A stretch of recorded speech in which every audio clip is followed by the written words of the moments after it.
धाराशिव जिल्ह्यातल्या परांडामध्ये मतदार नोंदणीमध्ये फिल्मी स्टोरी बघायला मिळाली आहे। विरोधकांनी निवडणूक आयोगाच्या विरोधात आधीच आक्रमक पवित्रा घेतला आणि त्यात निवडणूक आयोगाचा एक अजब सिनेमा आल्यामुळे राजकीय क्लायमॅक्सकडे सगळ्यांचं आता लक्ष लागलंय।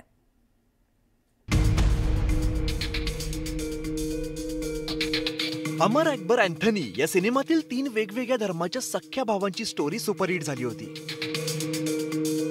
दिग्दर्शक मोहन देसाईंचा सिनेमा आजही ब्लॉकबस्टर म्हणून ओळखला जातो। बहुतेक मोहन देसाईंकडूनच प्रेरणा घेत तसाच पण राजकीय सिनेमा निवडणूक आयोगानेही तयार केलाय। मोहन देसाईंप्रमाणे दिग्दर्शक झालेल्या निवडणूक आयोगाने धाराशिवच्या परांडामध्ये अमर अकबर अँथनी सिनेमा तयार केलाय। एकाच घराच्या पत्त्यावर हिंदू, मुस्लिम, दलित, माळी, ब्राह्मण अशा वेगवेगळ्या जाती धर्माच्या 37 मतदारांची नोंदणी करण्यात आली आहे।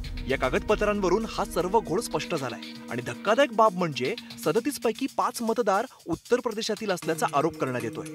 बोगस मतदार नोंदणीची चौकशी करण्याची मागणी जिल्हाधिकाऱ्यांकडे करण्यात आली आहे। निवडणूक आयोगाकडे आम्ही रितसर तक्रार केलेली आहे। या तक्रारीचा उलगडा जर होऊन त्या तिबार व्यक्ती एकच आहे परंतु नाव डबल आहे अशा मतदाराची जर नावे कमी झाली नाही तर आम्ही निश्चित रूपाने न्यायालयात सुद्धा आम्ही दाद मागणार आहोत। आम्हाला निदर्शनास आलं मतदार यादी आल्यावर आम्ही या घरक्रमांक जाऊन चौकशी केली असता इथे कोणीही लोक राहत नाहीत। आम्ही ह्याची तक्रार परांडा नगर परिषद येथे दिलेली आहे।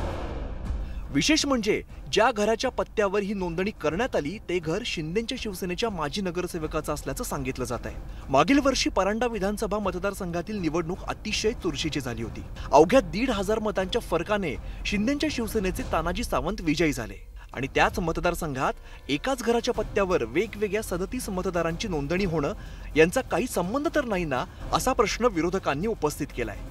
परांडामध्ये निवडणूक आयोगानंच राजकीय अमर अकबर अँथनी सिनेमा दिग्दर्शित केलाय तर इकडे राजकारणातील अँग्री यंग मॅन राज ठाकरेही निवडणूक आयोगाला विलन ठरवून दे दणादण शाब्दिक हल्ले करतायत। त्यामुळे राजकीय सिनेमाही उत्कंठावर्धक होत चाललाय। संतोष गोरे, न्यूज 18 लोकमत, मुंबई।